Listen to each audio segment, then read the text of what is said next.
One day, at my grandma's house in Maryland, in mid-June 2019, I discovered a Sony portable digital assistant in my grandpa's office. I then found a Garmin PDA, which was especially interesting because it ran a mobile version of Windows. I did some research and I learned a bit about the architectures of these small devices. I wanted to create a YouTube video about them, where I explain their history and their capabilities. At the time, I had recently created my first YouTube channel, earlier in the year, Romeo Cat 128.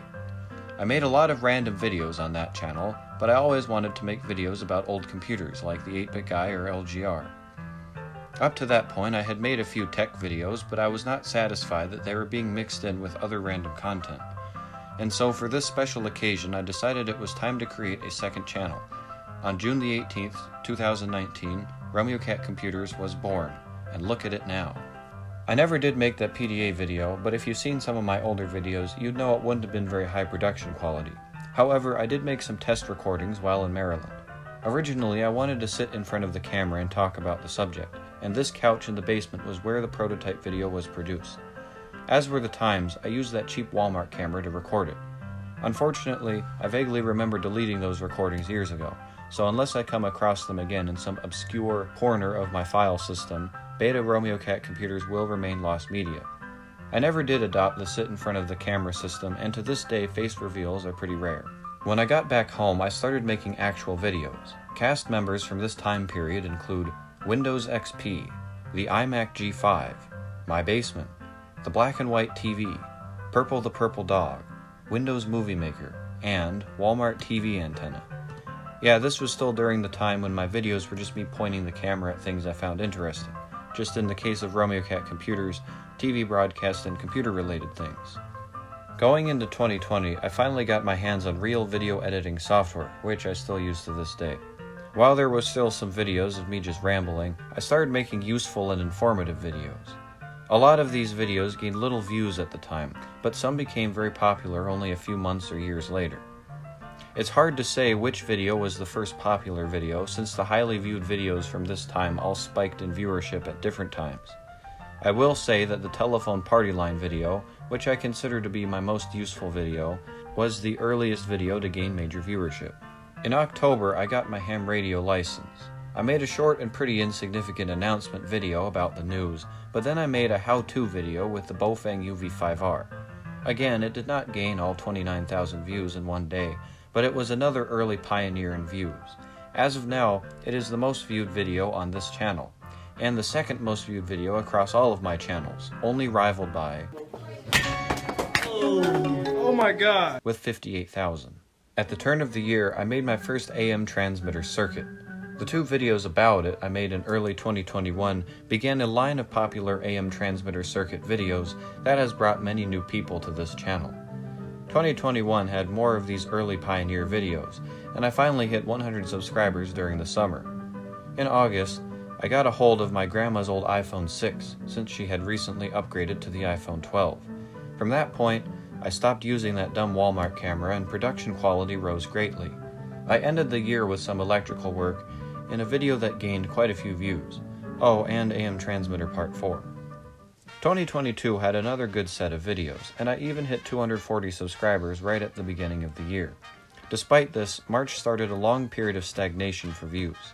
And while there were still some that did well, most videos from that time didn't even break 200 views. The algorithm works in strange ways, and small channels tend to have these issues in the videos that aren't exactly riveting. The slow times continued into 2023. I decided to try making a few short video series. I built myself a PC in 4 episodes, played with some junk TVs in 3 episodes, and built a breadboard calculator in 4 episodes. Other than the group videos and switching to an iPhone 8, not much changed, so the slow viewership continued. Then in July, I broke the cycle. I made another Grandma's House in Maryland video, as I had been doing every year, but this one blew up within hours of uploading. The video was 14 minutes long, but I jumped to a few different activities, and the people seemed to like my commentary. After this, I made more videos that finally started gaining views. I rapidly approached 800 subscribers and got there right at the beginning of the new year. As usual, not much changed with the videos, other than the gradual increase in production quality that always goes on in the background. The Morse code generator video really did it, so much so that PCBWay reached out to me to do a sponsorship.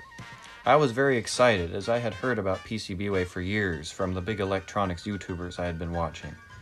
After a month of on and off CAD design, I created a PCB for part 7 of the AM transmitter video series. 2024 has started off as a different kind of year. While I did make the PCB video, it took me about a month of learning CAD design and getting around to making progress. And then as the weather got warmer, I started moving into car projects. My friends and I have been getting into buying used Saturns on Facebook Marketplace, fixing them up and selling them. You can go over to RC128 to watch all the stuff about that, but the point is the car projects have been very time consuming. With this and some other stuff that has come up, I've not been very consistent with YouTube videos.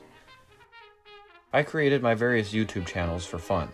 I don't expect to make money off of them, and I don't want to conform to an upload schedule or the dreaded algorithm.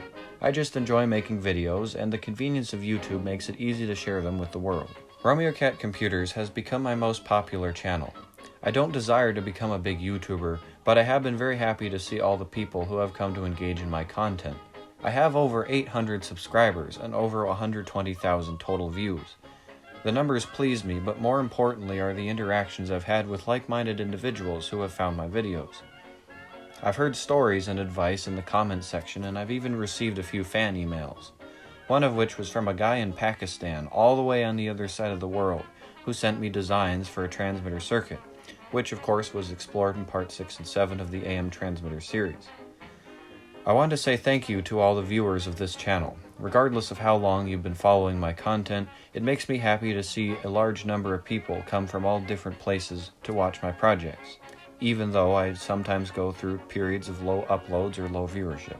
Anyway, that's going to be it for this 5-year update, so I hope you enjoyed this look into Romeo Cat history, and I'll see you in the next one.